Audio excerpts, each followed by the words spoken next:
Hi guys, welcome back to the Witchcraft podcast. I'm your host, Jenna. And I'm your host, Holly. And today we're talking about basically the Fyre Fest of book festivals. Neither one of us attended, but A Million Lives Book Festival is really a million lies, and we wanted to dig into that as well as all of the bad actor related kind of things in publishing and how it's just best to own up to your mistakes. Yeah, and this was a pretty big mistake.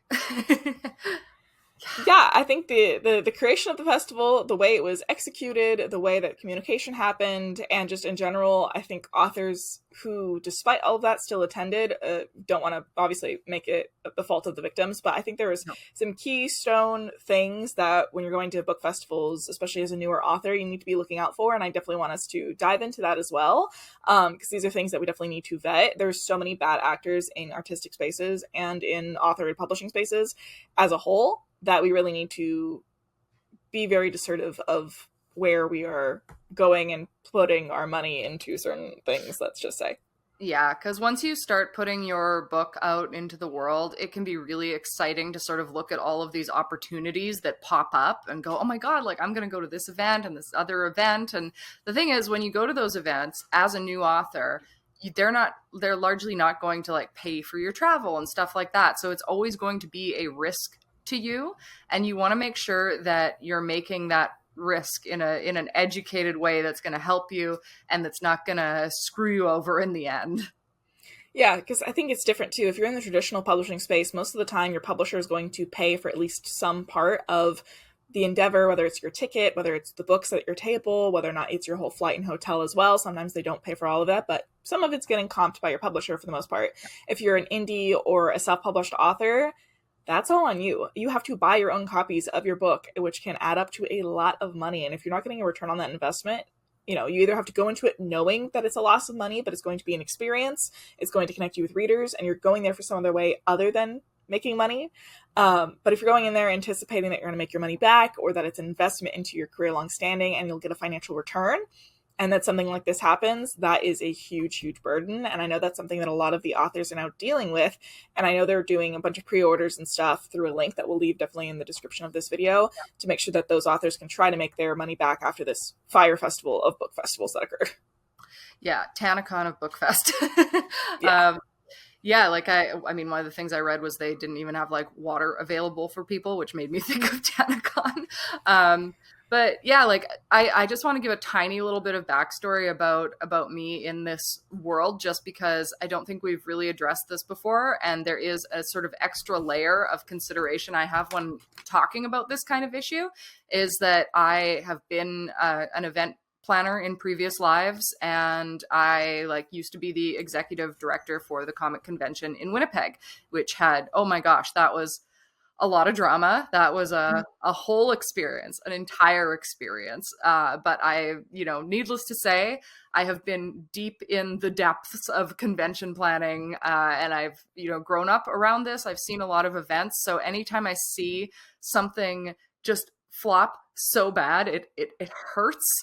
And I know, I mean, you can see this online too. When you see people attending these conventions, you know how much effort they put into it, right?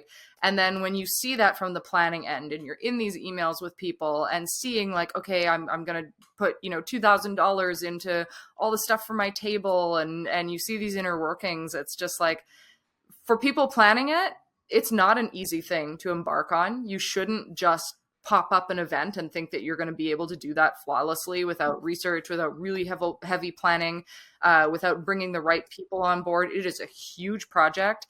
And yeah, and like as authors, you've got to be careful, because you're going to, it's going to be a huge investment, and it's a big situation. I love conventions, but they're a lot. And that's my my little convention soapbox. Yeah, definitely. And like on my end of things, I plan events for work, nothing convention wise so far, but we've done a charity gala, we've done, a bunch of different conferences type of things.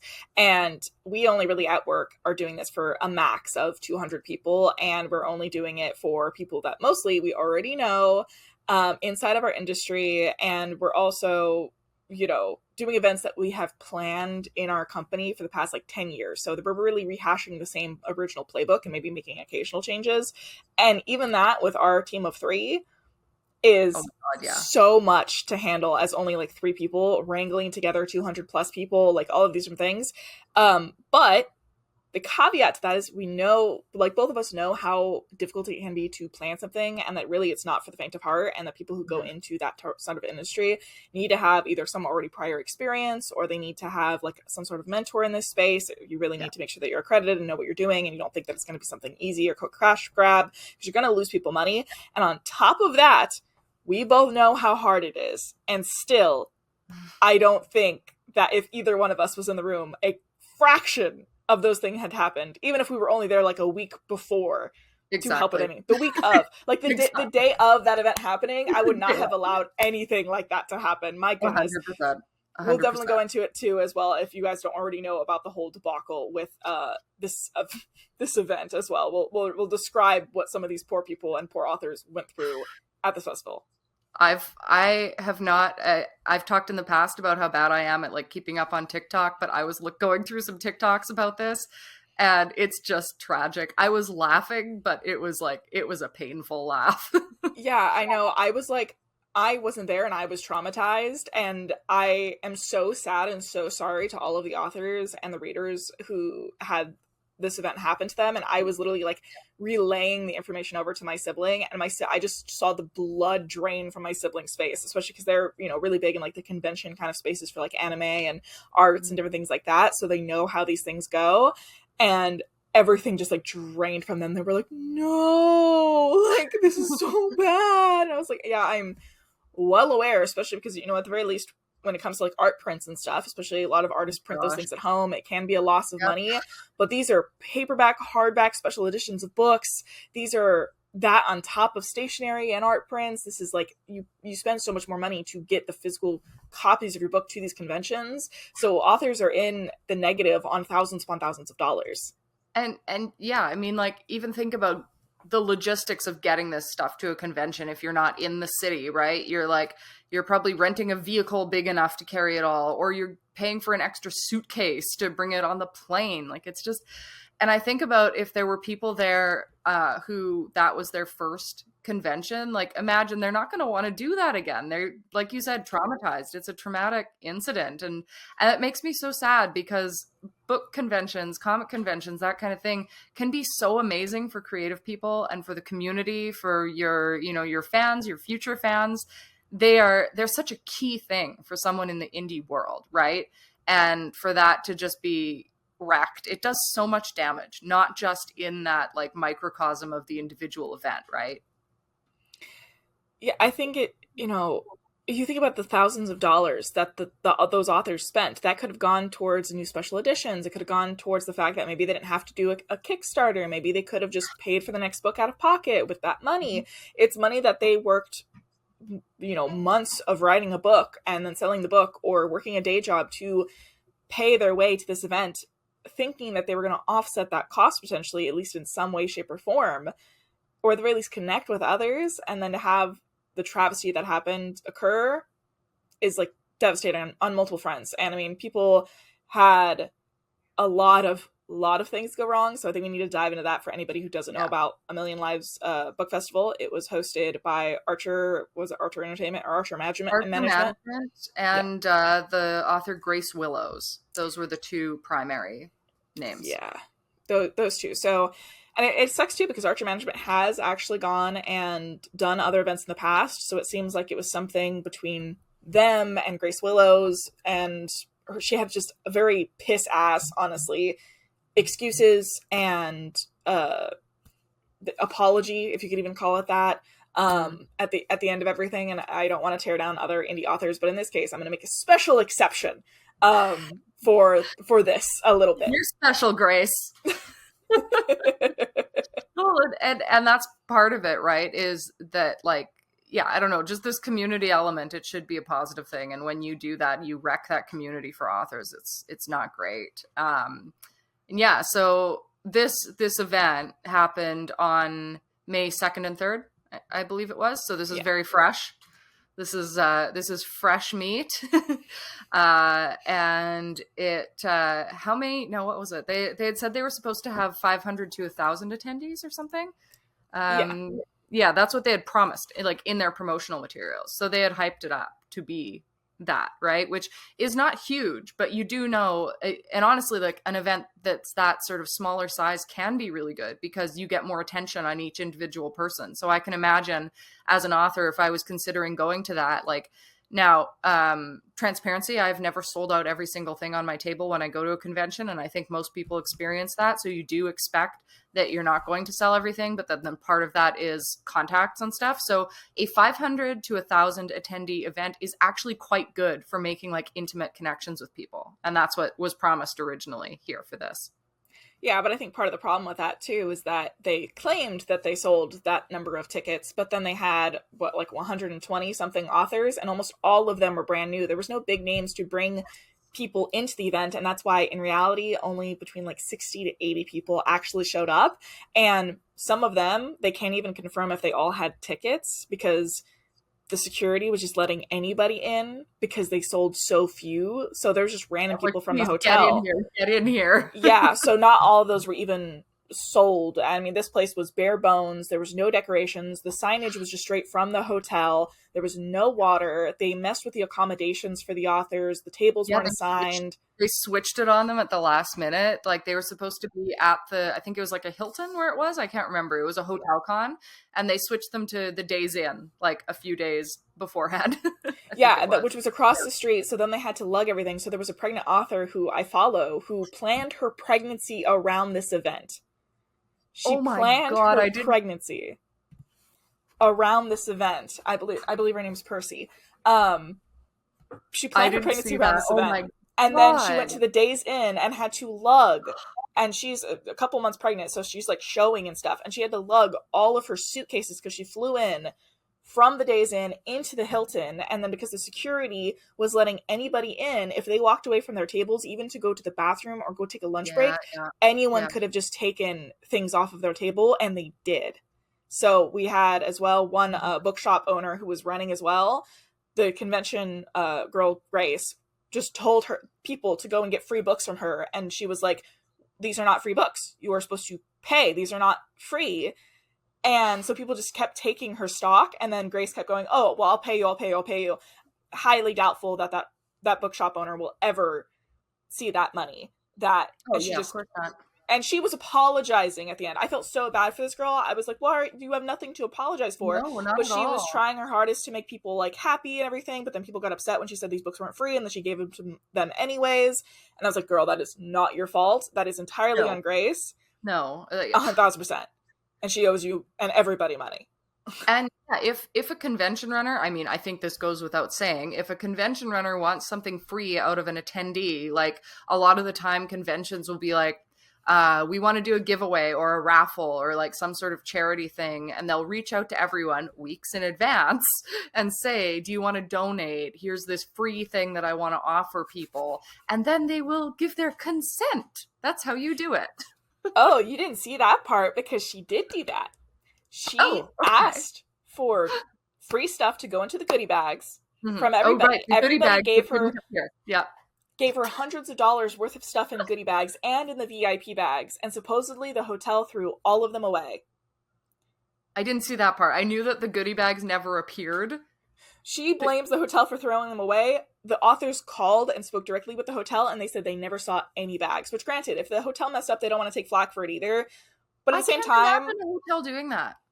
Yeah, I have heard before of a convention center accidentally throwing away stock of an author's book that got sent in, and then literally her having to go through the trash to go and get her stock back, and like not even being able to sell them after that because they were so ruined. But that was a one-off situation at a different hotel at a different conference like a couple years ago. Well, and imagine if you have 500 to 1,000 goodie bags with merchandise, and these are not like, you know, a tiny party bag. These are authors. Like it's going to be a good size goodie bag, right? Like when you know how much they sent to it. A hotel, I'm just thinking, you know, I'm just thinking of my past communications with hotels, because I've done hotel cons before we like moved to the full convention center, and they're, you know, they're where you always start. And like, if a hotel knows that a convention is happening that weekend and they see boxes and boxes of like goodie bags, they're not going to do anything. They're not going to touch it. I'm sorry. Like I will vouch for this hotel knowing nothing about them. Well, yeah, I think that was part of the problem too, because like you had so many. If you had 120 authors and all of them gave you at least something to put into 500 to 1,000 bags, that, and not on top of the VIP bags that were also supposed to be there, that would be a lot for them to throw away. The one author that I know of that had her books thrown away was like 2 boxes, and she was the only author who sent her books to the hotel like they had originally told her to do, and so it ended up in a storage room and someone didn't know what it was and they just threw it away, and it was just a misunderstanding like that, and it did suck and it put her out a couple $1,000s. Like, that was legitimately a thing. But having like two to 5 boxes get thrown away is different than 5,000 to, or 500 to 1,000 goodie bags. That's, no, there's, I don't think these things were organized or put together. Yeah. Yeah. I wouldn't be surprised if we saw like stuff from those bags surface on the internet for sale, you know? That's what I'm thinking, because Grace is going on a very, very nice, expensive vacation next month. I wonder how she managed to pay for that. Maybe through all of the money that the authors gave her, especially because some authors, they paid a low fee for their table, but some of them also sponsored the event, thousands of dollars in total, and never got their return of blog posts, social media posts, banners, names on the merchandise. They got nothing for it to sponsor the event.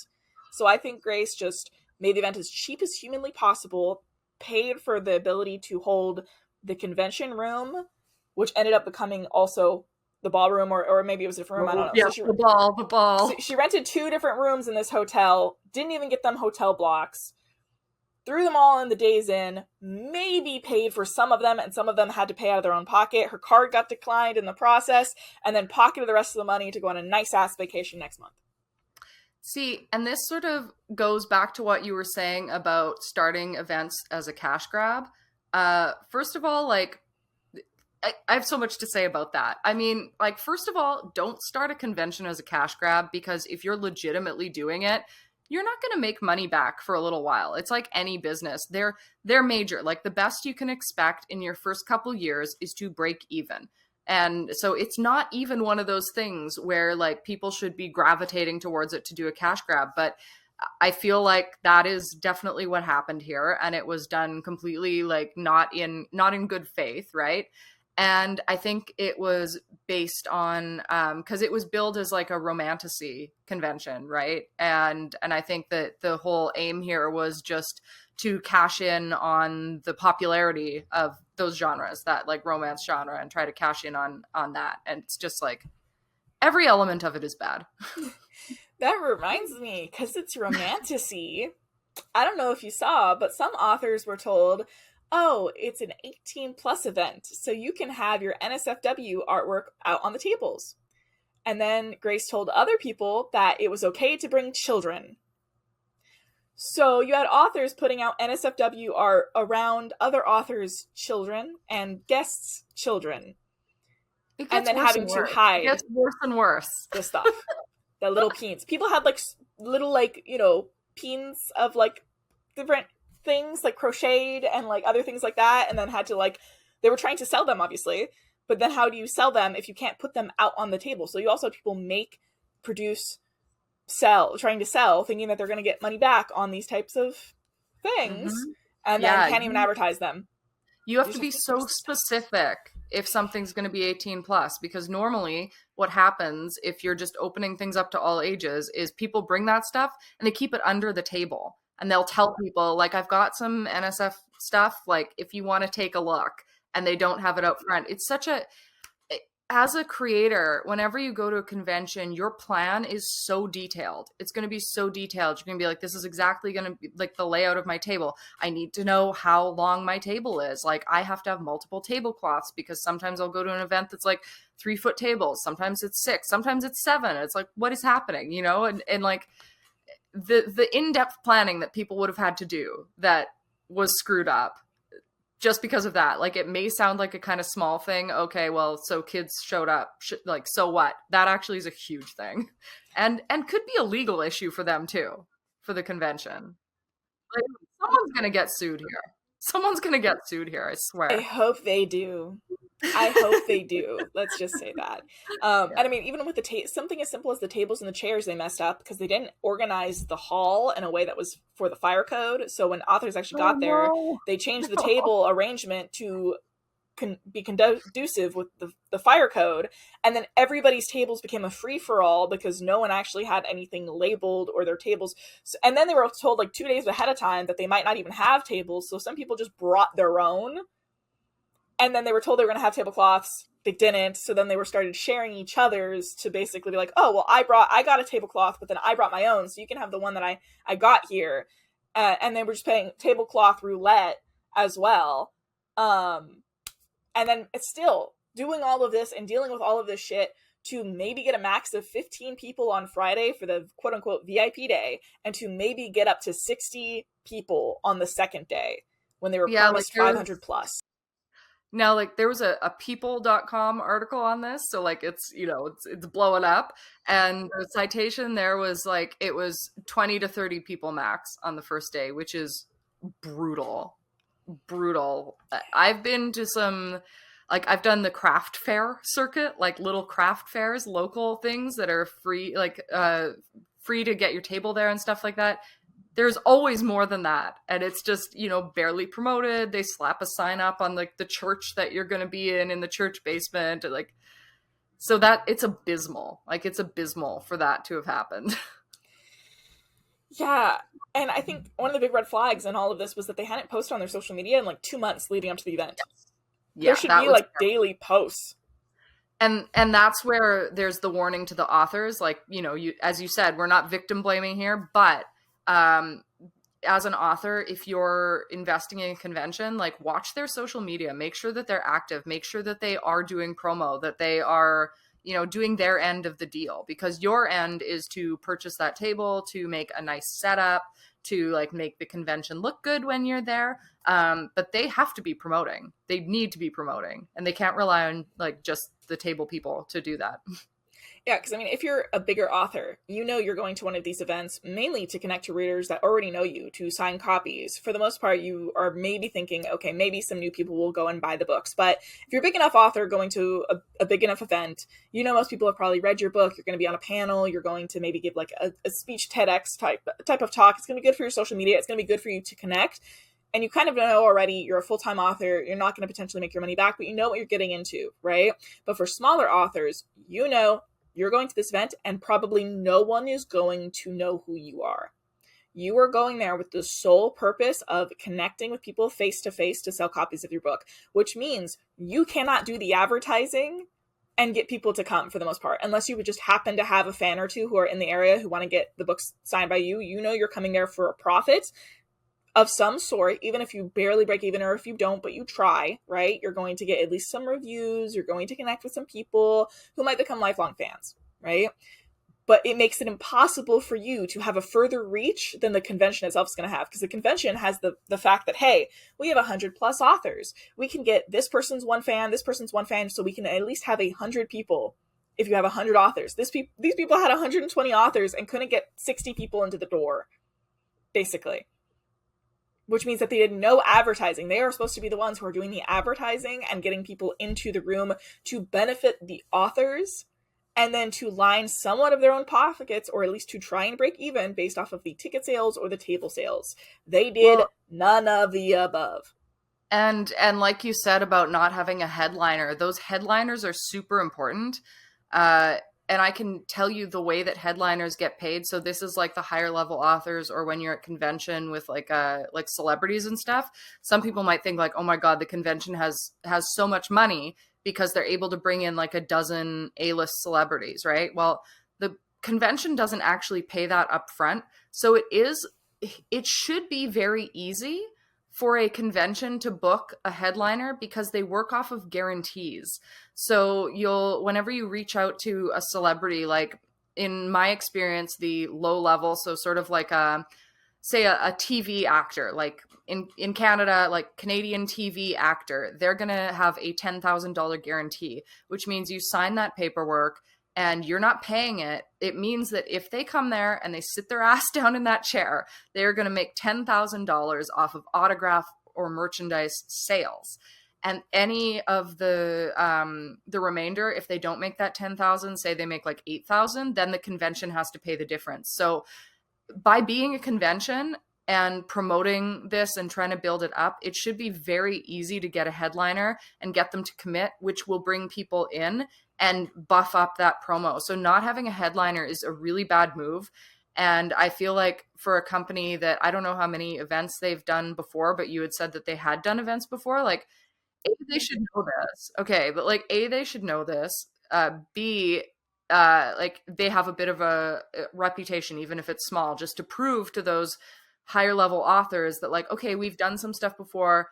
Come here. This is your, you know, I don't know how it is for authors generally, maybe like a $5,000 guarantee. Like, here's your guarantee, here's your flight, here's your hotel, and then that buffs up the attendance. Like, it's flabbergasted. Like, it's just, it amazes me that they didn't do that. Well, I think too that's just another big like red flag for baby authors who are, you know, thinking about their first convention and things like that, is if there's no headliner, there's no authors that you know of, or if you look up and they don't have anything more than like 1,000 followers on social media, and that's like every single author, you know that this event is definitely small. You're probably not going to make your money back. If it's local to you and you're willing to go out of your way, you already have stock of your book you're going to bring, then might as well throw it out there, and you never know what's going to happen. But at least from my perspective, if I was having to have all of these problems happen again and again and again, had pretty good proof that basically no one was coming, I wouldn't have wasted my time. Like, I would have been like, you know what, I'm going to go on vacation. I'm not even going to bother. Like, I'm already in a new place. I'm going to go out and see the sights. I'm not going to waste my time at this event, but I will tear Grace a new asshole to her face at the event. And maybe if I thought that enough people around me were like, you know, not going to do anything themselves, maybe I would go and try to make things better by like getting some decorations or something. I think a couple people did try to do something and like put some flowers on the table at the ball, which is very nice of them. But that's the like sad but sweet thing, is that the sort of I wouldn't even go so far as to call it a silver lining, because these people were really forced into this position, right? But the lovely thing to witness as an outsider who wasn't at the event is just seeing how the authors did come together, and they tried so hard to make things better. There were people adding, like you said, adding decorations. There was someone who like brought a speaker out. I think you had said a security person also did. But there was a picture of like an author who also brought her speaker out. So people were trying to like add music and try to like get together. And some of the TikToks were people just like, you know, groups of authors getting together in their dresses before they went to their the ball in the like high school gymnasium style setup. So like, that's really nice to see, but really sad that people were forced into that position, because they should not have been at all. Like, that should not be your responsibility to make everything nice and to worry about signage and stuff like that. Again, that is the convention's duty. Yeah, like, and not even necessarily like because the convention center did the bare minimum that they were supposed to do, and the security guards even went above and beyond to allow, you know, more people to get in and to give them a speaker and to be very nice and lovely to them and very apologetic. So like, the convention center did what they were supposed to do. It was the management company and Grace. 100%. Yeah, I was gonna say, because that is the thing when you're setting this up, whether it's a hotel or a like full-on convention center, generally those businesses will have their own like stash of tables, chairs, pipe and drape, like the things that you need to set up these tables if they're running those events. And the showrunners make deals with them, and like, if you're going to a show and you have a table and you need something extra, you'll know this. Like, you don't deal with the showrunners. You contact the hotel and be like, I need an extra like 6-foot drape. So they're the ones who are going to provide that. So if anyone does want to sort of give credit to the showrunners here, they don't even get credit for that, because that would be like the basics that the hotel would provide. Yeah, which would be the tables and the tablecloths, which again, they didn't even have the right number of tablecloths. And I don't think they had the right number of tables because they did not communicate effectively with the hotel, or the hotel straight up probably told them, we don't have enough for all of those authors. You'll need to go rent some. And they didn't get extra. Yeah. So the bare minimum was even far out of reach for Archer management and Grace. And I feel so bad for the authors, and I know that they tried their best and that they have been very vocal on social media regarding this. That, I think, comes down to as well, one of the reasons that people, I don't think, were more vocal at the event is, one, they wanted to make sure that it was still a good time for the few people that did show up, which is very kind of them. And on top of that as well, the way in which Grace spoke to and about people at the event, I think, made it very difficult for anybody to communicate with her, and the fact that she had a very big lack of communication with the authors ahead of time also didn't help things. She didn't make any bonds or relationships with authors ahead of time. In fact, she ruined it on a continual basis by talking shit about authors to other authors at the event and blaming them for why certain things weren't happening, blaming the girl who had the bookshop, blaming the tattoo artist, and then also basically put the very few authors of color into their own corner in the side against the wall. And then anytime someone wanted to bitch to her, she just said that it was their fault and they're troublemakers and singled them out continuously. So that tells you a lot. I'm losing my mind. Oh, we haven't even gotten fully to the Days Inn situation of it all, because there was the pregnant person, and then there was also the fact that this Days Inn was so gross that there was just a shit ton of black mold in the bathroom that was so bad. One of the authors said that one of the girls who went into one of the Days Inn, she hasn't publicly come out yet as far as I know, but according to the stories, because again, this is all hearsay, we were not there, but it's very loud hearsay, her bathroom was so bad that after breathing it in for a while, getting ready, she threw up blood. And she could not breathe. Oh my god. So we also had medical emergency situation as well, on top of, again, not having water, being dehydrated almost the entire day, and then going back to a moldy hotel room where if you stay in the bathroom too long, your throat is so raw. Like, it's nothing serious enough where it came from, like, her stomach, but I imagine breathing it in messed with her throat enough that it was so raw when she coughed blood. I think it said throw up earlier. My old friend. Like, hello, darkness, my old friend. And it sucks, too, because it's like, some of these authors literally paid for that hotel out of their pocket because that's what they could afford and where everyone else got sent. Some of them, I think, did have it covered or tried to get it covered. They ended up putting, like, a couple people's hotel rooms, I think, on someone, like, one random author's credit card and said she would get paid back. I doubt she's going to. Like, to get a moldy hotel room that makes you cough blood. So they have said that there are going to be refunds processed by May 31st. Highly doubtful. I feel like we should do another check-in on this on May 31st to see what's actually happened. Yeah, make sure to come back for, what was it, an episode in June. We'll check in with it. Yeah, if you want the follow-up on the TanaCon Fyre Festival of book festivals, we'll talk about it. Yeah, we'll give a little update in one of our June episodes, because I'm very curious about how this is going to unfold and if there's going to actually be any lawsuits, especially because, like, God, I feel so bad. Yeah. Especially for the pregnant author who was there, who then also went to the Days Inn. She's pregnant, and then even if her hotel room specifically didn't have black mold, she didn't mention that hers did. She mentioned that her bed had scratch marks on the headboard. There's only really two things I can think of that can cause that, and it was a lot on there, so I don't know, but that's how... It's a romantasy con, Jenna. It's romantic. It's a romantic convention. That's just part of the spice. In my thought process, one, don't look good, and two, it's probably... I don't think anyone's getting down and dirty in that gross of a hotel room, but, maybe. But I'm thinking it's a fucking dog. I think someone fucking allowed their dog in there, the dog fucked up the room, and then they just kind of, like, left it kind of like that. So, again, even if her room didn't have the mold, she was still the pregnant woman was still in a hotel room where the neighbors had mold. So, like, it's in the air. Well, that's the thing, like, it's in the air and it's in the pipes. Yeah. So, like, even if you're not seeing it, if you're running water and stuff, the, like, vapors of black mold can still be getting into your room. It's mold. It goes everywhere. Like, it's spores. That's horrible. Yeah, so, if any convention center you walk into the hotel room and there's mold, one, ask for a new room. I think that I'm surprised. I haven't heard that the girls actually asked for that. Maybe. Yeah. I don't know whether or not that was an option, or they asked, or they tried to, but fucking, as a pagan, Jesus Christ, on You like know what? Like, fuck. you've got to advocate for yourself. You really have to. And that's another like convention lesson I would give to people. I actually did I did an entire live show on my YouTube channel about like how to attend conventions. I'm not going to out and out recommend it because I don't remember everything we talked about, but it was with my very close friend who's like also a convention person, and like we gave all this advice. But like you've got to be so strong going into conventions.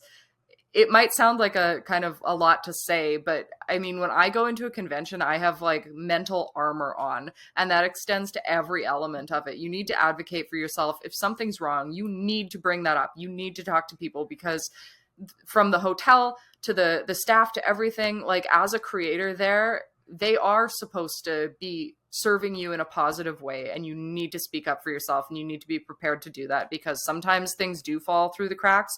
Hopefully not as bad as this ever again. But yeah, like be mentally prepared to advocate for yourself. Like fight for that room. I have fought to get different hotel rooms before. I will walk through a convention floor like with my elbows out to get people to move out of the way because I need to do what I'm doing. It's a battleground, friends. Yeah, and I mean it sucks that, you know, sometimes it has to be that way, but especially when dealing with some people like this, it's ridiculous. And I think too, like, you cannot be afraid to cancel events. You cannot be. You have to go, hey, I am not comfortable with the lack of communication we've had thus far, so I am canceling. I would like a refund. You need to be able to let them know. Check your contract. I don't think these people had any contracts. So, yeah. None. Well, which is good and bad, because generally in a contract situation, there is some clause about getting out of it. And if it's not, then, and you've paid for a table, then they just have your money. So like, great. And then you're going to have to bring legal stuff in. But if there is a convention, make sure there is a contract and that contract says, or even an agreement or even an email, you know, like fine print on their website that says something about like, here's the situation. This is what you are getting. This is what we are providing. And this is how you get a refund or get to change your situation. How does that work? In what situations can you do that? Like, that's very important. Yeah, and I think too, you have to think about too. Let's say the table's $100 or whatever, right? Which only really small ones even have that amount, right? Let's say your table's $100. Would you rather just lose that amount or lose the money that you're also going to have to pay for copies of your book, the luggage or the shipping of your copies of your book, the flight, and potentially your hotel if none of those things are being comped or taken care of for you? That's going to end up adding for a lot more. I would rather lose $100 on the off chance and just consider myself having sponsored the event and see if maybe, hey, I'm canceling because I'm not able to physically come in. Can you at least put my name as like a minor sponsor of the event somewhere on social media? That might get you further than anything else. And obviously, if the convention does something like this and flops, then you just ask very politely, take my name off that shit. Yeah, I was not a part of this. Actually. Yeah, you're like completely just enjoy the money. Bye-bye. Yeah. And like, obviously, you know, $100 is $100. And like that, you know, is a huge thing, even if it's not like too much in the grand scheme of things. When you're talking about an event where you could spend thousands of dollars, I would rather lose that 100 knowing that I could have done something else with it than risk the 2,000 some odd dollars if I don't feel comfortable. If I'm not getting communication with them, if I'm not getting emails back, or, you know where my table's supposed to be like a day before, or like if I'm just not in general comfortable with the communication style, with the marketing of the event leading on up to the event, I would cancel in advance as soon as I get that I don't know feeling. And yes, it could be a missed opportunity, but the risk is this. That's the thing. It is a really big investment of money, time, effort, like your mental health. Being at a convention all day is not for the faint of heart. It's a whole long day, and generally there's stuff after as well. So if you are getting like any feeling that it's off, just trust your intuition, because there are a lot of conventions in the world. There are a lot of events. There are a lot of things going on, and you will find something else. And like Jenna said about the $100, like in the big scheme of things, yes, that's an investment. I would definitely be hurting if I put $100 into something and then had to lose it. But grand scheme of things, add stuff up. And, we can't always look at just the financial element. You have to look at your mental health too. You like have to think, how is this going to affect me in the long run? How is this going to damage me? How much am I going to suffer for this? Like, am I going to go through this anguish for $100? Like, maybe not. And I think too, it's, you know, I had, funny enough, I had this exact situation happen to me where the first ever convention I was supposed to do was supposed to be 2020. And so they contacted me, reached out to me in like 2018, 2019, something like that. And we were talking about it, and I was supposed to be on the first ever like AuthorTube related panel, right? And they wanted to get the person who did like the original tag of AuthorTube newbie, and like talk about, sort of like helping to create the name and thing in general, right? And so I was like, okay, bet, right? And I know some other AuthorTubers did and eventually end up doing the panel, but I hated the way that these people were communicating with me. I was one of the first people who gave them any sort of money, gave them $100 for a table that I was supposed to have. I was thinking I was going to have a book out by then. Obviously that didn't happen because my debut comes out in June, but that was the thought process, and I was behind on everything because of 2020, right? And so they were like, hey, because of the pandemic, and I was like, oh, totally understandable if the event has to get pushed till 2021. 2021 rolls around, we have to push it to 2022. I don't even know when the event actually did happen, because I gave them $100 in 2019 for a table that never ended up happening, because then they made the event virtual. And then still were saying I was going to be on the panel, but that they were going to advertise me, they were going to market me and my channel and yada yada, right? At that point, I was very unregular with my YouTube uploads. I was like, I don't think that's going to really be a payoff, but it was $100 like 3 years ago. I don't really care, right? I just want to actually talk about, AuthorTube on a panel with other AuthorTubers. That would still be really cool to be a part of the first ever panel for that. Their lack of communication led up to the point where literally they moved the event entirely onto Discord. I didn't know about it. They moved everything. They didn't do any advertisements for anyone who had actually paid them money. I think I was the only one who actually gave them money, because I had a friend who was also doing it, who said that they never paid anything for it, and they still ended up, I think, doing the panel, or I think they backed out like really late into it, or they would have been a part of it. I'm not sure at this rate, because I didn't even join in on the convention on Discord. I never even got an invite to the Discord until the night before, when they told me when it was supposed to happen. And I told them 2 weeks in advance, you have to tell me when we're actually going to be talking on the panel, because I get my schedule 2 weeks before. I have to tell my job if I need time off. They told me the night before that the convention and when I was going to be on the panel was going to be in the middle of my shift the next day. I was like, no, I work maybe 25 to 30 hours a week. I have rent. I have bills. There is no physical way that I can go and take off this time from work. And we don't even have internet at my job in the back room. It's very spotty, right? From when I worked in retail. I was like, I can't even go on it, and I would have to be like, on my phone in the middle of your convention. And I think maybe 10 people ended up being on the Discord for like the entire event. I don't think they actually sold tickets. They just like offered it to anyone for free afterwards, and they just took my $100 and they were like, oh, we'll give you a refund. And I never heard a peep from them since. They at one point sent me like a PR package of like some merchandise that I think I'm the only one who ever got any of, because they felt bad for taking my $100. But like, I never even wore any of it because I did not go to the event. I didn't want to sponsor the event. I think I got a pair of socks, and maybe like, I remember the socks specifically. I don't remember what else was in there. Maybe like a journal or a t-shirt or something. I remember the socks specifically. I don't know why. The socks are the only thing that are in my head. Were they like really ugly? Yeah, they were just like white, really tall socks. And I remember, okay, they're like the really, really long socks that I think are supposed to go up to like your knees kind of thing. Yeah. But because I have the calves of like a Greek god, not a goddess, same. A god. Yeah. Yeah, same. They're so big and hard that you can't pull the socks up because they're not stretchy enough. So I had really long white socks, like longer than my forearm, that I couldn't actually get to go up to show the logo on the sock.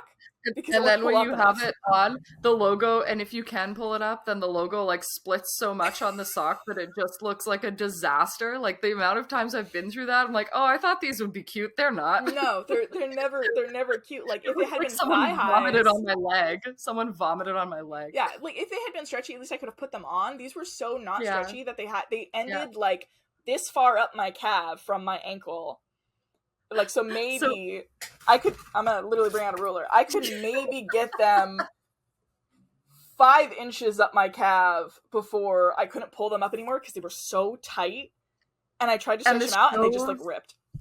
And that shows how minimal an amount of like money they put into producing those, because like I know what you're talking about with those socks, and those are so cheap. They're like dirt cheap, like basically run through a printer to print them out. Like that bad. Yeah, so I got that for $100, and I think like Amazing. a little thank you like message thing, and I think there was a couple other things in there, but they were so generic. There were maybe like a pack of highlighters that didn't even have like their thing's logo on it. I don't remember what it was, but the socks I remember specifically because I was like, who wants these? No one. I don't want them. I was like, sadly, I have them now, and I don't even know if I still own them. If I do, I'll find them and put up a picture. But if you don't see a picture on the screen, if you're watching the video version, I don't have them. When you make it big, you can auction those socks off if you find them. The way that recently people have been saying, oh yeah, this is some of your old lore. You can sell this lore later when you're big enough. And I'm like, I am so happy you guys think that that will happen for me someday, for me to be big enough to have ancient lore. You never know. You never know. I feel like I should have saved my old event posters in Winnipeg that all of the toxic community there like vandalized. Instead of getting upset and tearing them down, I should have saved them all, auctioned them off. I mean, it'd kind of be metal. That's punk as fuck. Yeah. Oh my god. So I just realized we're like almost at an hour here, and we had other stuff we wanted to get at in this conversation. So like, do we just want to keep trashing the conventions and then do a part 2 on bad actors? Because we have so much to say in this area. I feel like we should maybe stick to the conventions here and then do a part 2, right? Yeah, I think we need to talk a little bit more in a part 2 about just bad actors in publishing in general, from smagents to, you know, like fake publishers and publishing houses, and people are just going to steal your money, and then also to like the more legitimate pathways and how to vet them and vet agents and indie and like houses, what vanity presses are and stuff, like and good ones and bad ones and hybrid publishing, because like there's so much of that shit. Yeah, and then like how to even tell with these book conventions 100%, you know, what is legitimate and what's not before you spend your money. I definitely think if you have a lot of people who, you know, are following them, who are reputable, who you trust their stuff, or if you know that there's a headliner, those are just like 2 big ones, but we'll definitely have to dive in more to the part 2 because that's a big topic. Yeah, and I mean, I guess one thing I would say before we do wrap it up sort of in that area is just like people who might be watching this and wondering like, I'm attending a convention that is happening for the first time. How do I vet this at all? Like, one of the things you can do is look into the organizers. I think that that's really important, is looking into the organizers, learning their history, learning their ethics, because if you are going to be a like, what would I call it? Like the figurehead of an event, like this author Grace was, like, you want to be able to look into everything that they've been doing so far. Like if I were to say, or, you know, if Jenna and I were like, we're doing the writing craft convention, you're going to want to listen to some of our podcasts and go like, what do they talk about? What are their ethics? What are they saying? And if you don't ever hear the person say a word about like how much they care about the author community and just community in general and sort of lifting people up, you should be a little concerned. Don't put ideas into my head. We have enough things on our plate. We both have planning. I just put it in my own head and I was like, stop it. Stop. Maybe when our podcast is big enough, but later. Omni-mind. Both of us like, yes, but no. Well, especially because Stygian already has so many of, you know, your events. So yeah, pause it. Maybe in the future if you guys want it. Not put that in our pocket. Yeah, that's for later. Later. Yeah. But I mean, even a convention, which I guess this would be the perfect episode to start talking about stuff we might be at. Yes. For me specifically, in September, I will be at the what was it? I forgot the name of the convention. Oh crap! I didn't prep this part. But Fall in Love with Books festival. It's in my local area, and the reason why I'm totally fine with doing a local event that I might lose money at, and who's doing it for the first time ever without doing too much research into them and just going with what my intuition says, which my intuition says good. I'm doing it because it's local. I'm doing it because I'm not going to really lose that much money. And I think the tables were free at this event too. So like, I'm not too crazy about it. If I go and I buy copies and then they don't sell there, I'll do another convention at some other time with a more reputable area, or I'll just sell them in TikTok Shop. It's not a huge loss for me because I already plan to have physical copies of my book. That's the only reason I am fine with doing something like that and getting to know the organizers better. And because again, on their social media all the time, they're followed by people who I trust, one, and two, I am totally open and chill with them being like, hey, something's wrong, because guess what, I'm not paying for a hotel room, I'm not paying for a flight. If I have to get my own table, I just rent that very easily, and I've spent basically the only extra money I would have then spent would be a table. But also because I can repurpose a lot of things that I'm already going to be purchasing and spending money on for a more reputable convention that me and Holly will be at in August. Very excited for this one. We haven't like officially announced on social media or anything. So if you're hearing this before we've put posts out, we're going to be going to Once Upon a Con and debuting our books there. Really, like that's going to be our first big event with our most recent books. Like I'm going to have Sintera Awakening there, and you're going to have your Spicy Viking book. Yes. And that's going to be like the first place that they appear, which is really, really exciting. Yeah, and that's why we've both been freaking out trying to push out our books before August. I'm losing my mind. I'm losing my mind, like actually losing my mind. But if you want a beta read, it's on Ream. You can check it out. I'm still getting beta feedback, and I'm hoping to have everything like done, ready for final like formatting by the end of July, I think. Like it is going to be out for this convention, which is like mid-August, so it's going to be real close. Yeah, and I mean, I already have pre-orders up for Between the Shadows of the Dawn, my Spicy Viking Romantasy. I'll leave that link down below, so if you guys want to pre-order the Kindle, I'm still working on paperbacks, or if you're going to Once Upon a Con, you can come get physical copies of both our books. We'll sign them, and we'll have, you know, little swag items and stuff like that at our table as well. We'll be sharing a booth. We're planning very exciting stuff. I'll have some Stygian books. My aim is to sort of bring the stuff that I'm involved in, because it's going to be kind of a hybrid. My half of the table will be Holly Rhiannon, but with Stygian elements, pretty much. And we're also going to be doing a live event too at the convention, which I'm really looking forward to. I've never done anything like that. I've done panels, but we're doing like a live podcast essentially, and I think that's going to be really exciting. Yes, the Writing Craft podcast will be there doing a live episode of this podcast on stage in front of people. Very exciting, but terrifying at the same time. We'll be talking about a lot of very interesting topics that we're not going to be able to share right this second, because I don't think the convention has properly announced our presence in that way quite yet, but we are on the actual website for Once Upon a Con and the Author Alley section, although our table, I believe, is in the merch and dicing area, because we're technically underneath the Stygian Society, so we're still running a couple of those kinks out and everything, but well, we will be there. We're sorting it out. Yeah. And if you happen to be in Montreal or passing through Montreal, I am also doing a event in like at the end of this month, May. It's on my birthday, May 24th.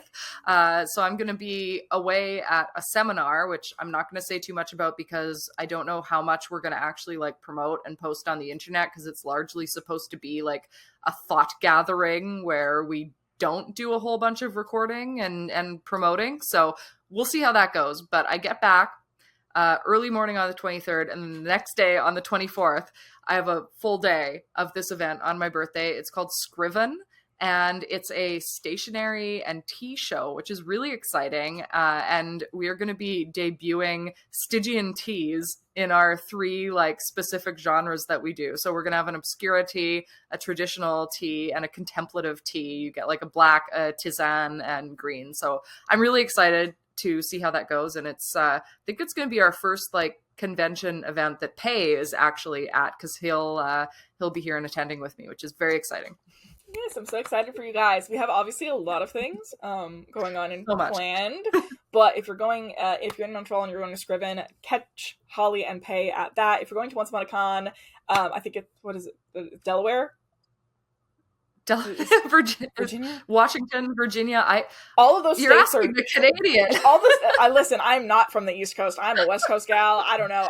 I'm used to states being spread out and larger than some countries. Okay, they're all. To this day, I have been to Washington, and to this day, I don't understand how that like Washington D.C. Virginia thing works. Basically, I'm taking a bus to Washington, and then I go like across a bridge to where this convention is. I am so sorry to the people running it and to the people who live there.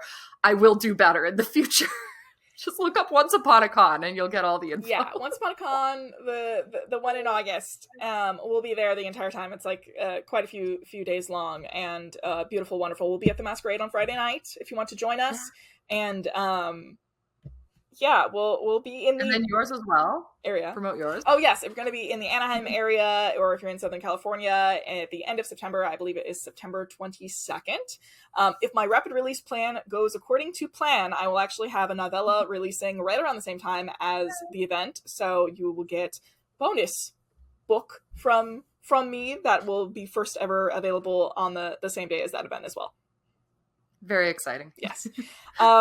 Yeah, we are so excited to see you guys if you're going to any of these events. If you are, let us know down below. And if you saw this Fyre festival of an event and are just... If you were there. Oh, yeah, if you were there, oh my god. Leave your links and just everybody go follow them and support the fuck out of them because, oh my god. Yeah, please do. Please do. I'm so stressed for them. R.I.P. R.I.P. Yeah, I'm so sorry to anyone who was affected by this event just in general. And like for us, it's a cautionary tale and it's a sucky story that we can kind of like nervously and terrifyingly kind of laugh at just the panicked, don't try not to cry laugh that, we've kind of done this whole episode, but like laughing through the pain. This really, yeah. Laughing through the pain. Yeah, but this really did like affect people very deeply and negatively. Again, we had people who, went into debt for this event. We had people who ended up coughing up blood because of this event. We had people who were severely dehydrated, planned their pregnancy around this event, so like it really did impact people. And I encourage you, if you're looking for some new books to try out, or if you want to pre-order some things, click the link below to, obviously do their books first if you want to support them. And then if you are so inclined, you can also pre-order my book down below as well. But and beta read for yeah, and yes, and beta read for Holly as well. That's completely free if you don't have the money to do anything else. You can go read Holly's story for free over on Ream. And you can tear it apart.